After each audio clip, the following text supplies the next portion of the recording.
Okay, तो मैं आप लोगों से पूछ रही थी, आप में से किसी को कोई आइडिया है इलेक्ट्रिक फील्ड क्या होती है? मैं पहले आपकी प्रॉपर डेफिनेशंस नहीं लिखी हुई, लेकिन हम इधर डेफिनेशन लिख लेते हैं कि उसको पढ़ते ही हमें सब समझ आ जाएगा कि आपके पास इलेक्ट्रिक फील्ड क्या है, इलेक्ट्रिक फील्ड इंटेंसिटी क्या है और इलेक्ट्रिक फील्ड लाइन्स क्या है। ये बेसिकली आपके पास 3 कॉन्सेप्ट्स हैं जो आपको पता होना चाहिए। तो अगर मैं इलेक्ट्रिक फील्ड को डिफाइन करूँ तो मैं इसको डिफाइन कर सकती हूँ ऐसे कि electric field is the reason, ये आपकी बुक में नहीं है क्योंकि फिर अगर आप लोग लिखना चाहते हो तो you can, is the region around the charge particle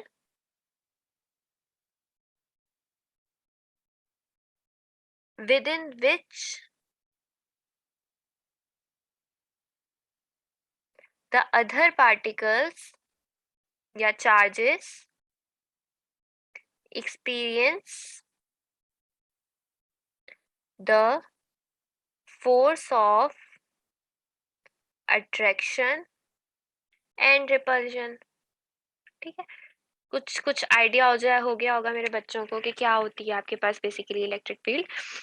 हमें पता है कि हमारे पास अगर दो चार्जेस हैं, ये हम लोगों ने पिछली क्लास में भी अच्छे से डिस्कस किया था कि अगर हमारे पास लाइक चार्जेस हैं, फॉर एग्जांपल प्लस है और प्लस है, या माइनस है, तो ये आप इसमें इनमें कौन सी फोर्स होती है? Force of repulsion. ठीक है, और अनलाइक चार्जेस हैं like positive negative, negative positive, इस तरह है, तो ये आप इसमें एक दूसरे को क्या करते हैं? अट्रैक्ट करते हैं। ये चीज हम लोगों ने देख ली थी, तो ये वाला कॉन्सेप्ट तो मुझे पता है अट्रैक्शन और रिपल्जन क्या होता है। इसके बाद वो मुझे कहता है कि ये वो वाला रीजन होता है अगर फॉर एग्जाम्पल मेरे पास ये है, ठीक है, मैं कहती हूँ मेरे पास यहाँ पे पॉजिटिव चार्ज पार्टिकल है, ठीक है, ये कोई ना कोई अपने आसपास एक फील्ड प्रोड्यूस करता है। ये जो फील्ड प्रोड्यूस कर रहा होता है ना, इस फील्ड को हम कहते हैं कि इलेक्ट्रिक फील्ड। अगर इस फील्ड के अंदर में कोई और पार्टिकल, अगर फॉर एग्जांपल इस ये पूरी फील्ड एक प्रोड्यूस कर रहा है सर्टेन रेंज में, इस फील्ड के अंदर में एक और पार्टिकल, अगर इसमें पॉजिटिव पार्टिकल रखूंगी ना, तो इसके बीच में क्या होगी? हमारे पास रिपल्जन होगी। और अगर इसी पार्टिकल के फील्ड में मैं कोई नेगेटिव पार्टिकल रखती हूँ, तो ये आपस में एक दूसरे को अट्रैक्ट कर रहे होते हैं।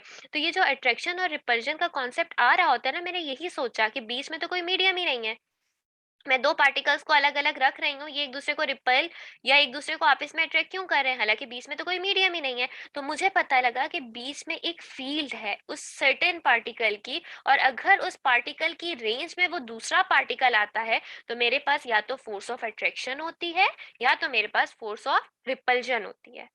ठीक है, तो ये यही है कि आपके पास अगर कोई भी चार्ज पार्टिकल है तो उसके रीजन के अराउंड एक ऐसी फील्ड है कि उसके अगर अंदर हम उसकी फील्ड के अंदर कोई और पॉजिटिव चार्ज या नेगेटिव चार्ज देते हैं, तो उस पर कोई ना कोई अट्रैक्शन या रिपल्जन होती है। उस पर्टिकुलर चार्ज के अराउंड का जो सराउंडिंग का जो रीजन है, उसको हमने क्या कह दिया? उसकी particular field, electric field. Got it? समझ आया बच्चों को मेरे? ठीक है, इसके बाद हम लोग ये देखेंगे कि ये पॉजिटिव और नेगेटिव का क्या कॉन्सेप्ट होता है, आपकी इलेक्ट्रिक फील्ड लाइंस किस तरह ड्रॉ होती हैं, ये हम बाद में देखेंगे। ये प्रॉपर आपका इलेक्ट्रिक लाइंस ऑफ फोर्स है, जिसमें हम लोग डायरेक्शन वगैरह को कंसिडर करते हैं, और एक ना एक एमसीक्यूज भी आ ही जाता है इसमें आप लोगों का। अच्छा, इलेक्ट्रिक फील्ड जो आपके पास रिप्रेजेंट होती है बेसिकली, वो आपके पास ई से होती है, और इसका जो आपके पास फॉर्मूला होता है, हम लोगों ने कूलम्स लॉ में डिस्कस ऑलरेडी, ये हम ड्राइव भी कर चुके हैं, पढ़ भी चुके हैं। आपकी हाँ, बेटा आई एम ऑडिबल?